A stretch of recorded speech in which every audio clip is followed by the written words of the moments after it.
À votre avis, quels sont les éléments clés à prendre en compte dans l'élaboration d'un montage financier? Oui, alors, ça c'est dense, c'est une question assez lourde. Quels sont les éléments clés? On va dire que l'élaboration d'un montage financier a plusieurs éléments clés qui doivent être pris en compte, n'est-ce pas, pour s'assurer, n'est-ce pas, de la viabilité et du succès du projet en général. Donc, alors, quelques éléments que je vais citer, notamment les besoins de financement, n'est-ce pas, c'est-à-dire qu'il est crucial, n'est-ce pas, de définir précisément le montant nécessaire pour le projet. N'est-ce pas? Ceci va inclure non seulement les coûts directs, n'est-ce pas, du projet, mais aussi des frais annexes, des frais connexes, n'est-ce pas, notamment les honoraires, n'est-ce pas, des avocats par exemple, les frais juridiques et le besoin en fonds de roulement, n'est-ce pas, après acquisition de projet. Donc cela va donc permettre d'avoir une vision assez claire, n'est-ce pas, des sommes qu'il faudra mobiliser et ainsi que leur répartition, n'est-ce pas, dans le temps. Donc c'est un élément important pour commencer en termes de montage financier.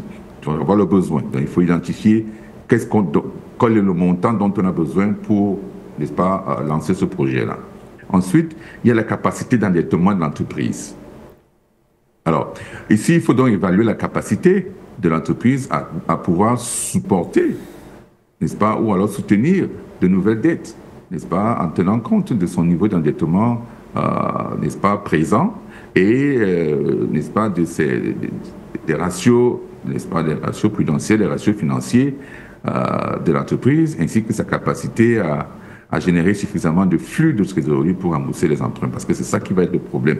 Est-ce que l'entreprise sera capable de pouvoir, après avoir, n'est-ce pas, acquis cette dette, être capable de rembourser et rester viable, rester, n'est-ce pas, profitable.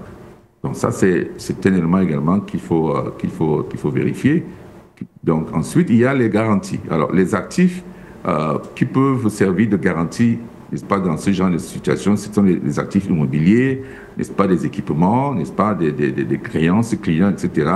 Alors, qui sont un facteur, n'est-ce pas, clé également pour rassurer, ça c'est essentiellement pour rassurer les prêteurs et ainsi qu'obtenir des conditions de financement, n'est-ce pas, assez favorables. Alors, lorsque vous avez des garanties, ça rassure un tant soit peu ceux qui vont vous prêter de l'argent parce qu'ils savent que, n'est-ce pas, ils peuvent d'une manière ou d'une autre récupérer leur argent à travers vos garanties. Donc ces garanties aident à sécuriser les financements et donc à négocier des taux plus avantageux pour l'entreprise. Ensuite, il y a la répartition, n'est-ce pas, des sources de financement. C'est-à-dire que maintenant que vous avez les ressources de financement, ou alors vous avez différents partenaires qui sont intéressés par votre projet, n'est-ce pas, comment est-ce que vous allez répartir ces sources de financement-là? C'est là où un bon montage financier, n'est-ce pas, doit être bien fait, c'est-à-dire qu'il doit reposer sur cette combinaison, n'est-ce pas, équilibrée de ces différentes sources de financement. Alors, ici, on pense quoi? On pense à quoi? On pense aux apports personnels, n'est-ce pas, aux prêts bancaires, n'est-ce pas, aux crédits vendeurs, aux subventions de toutes sortes qui peuvent, n'est-ce pas, advenir, ou encore à des financements participatifs, n'est-ce pas, parce qu'il y a des situations où on a besoin de financements participatifs et c'est toujours une bonne source de financement. Alors cette diversification, n'est-ce pas, des sources de financement permet donc d'optimiser les coûts et donc de repartir les risques, n'est-ce pas, afin que, n'est-ce pas, une partie ne se sente pas, n'est-ce pas, en situation de haut risque. Voilà, donc il faut s'assurer que ce soit équilibré. Voilà. Ensuite, il y a les projections financières qui sont un élément critique qu'il faut, n'est-ce pas, qu'il faut mettre, n'est-ce pas, il faut tenir en compte lorsqu'on fait des montages financiers, parce que essentiellement, il s'agit de réaliser des projections qui sont réalistes, n'est-ce pas, en termes de flux de trésorerie dans l'avenir, afin de démontrer la capacité du projet à générer suffisamment de liquidité, n'est-ce pas, pour rembourser les dettes. Donc encore, n'est-ce pas, le remboursement des dettes qui est un facteur très important. Donc les projections financières doivent démontrer que l'entreprise sera effectivement capable de dégager suffisamment, n'est-ce pas, de revenus, n'est-ce pas, de flux de trésorerie pour rembourser, n'est-ce pas, les dettes qu'elle contracte auprès de tous ses partenaires-là.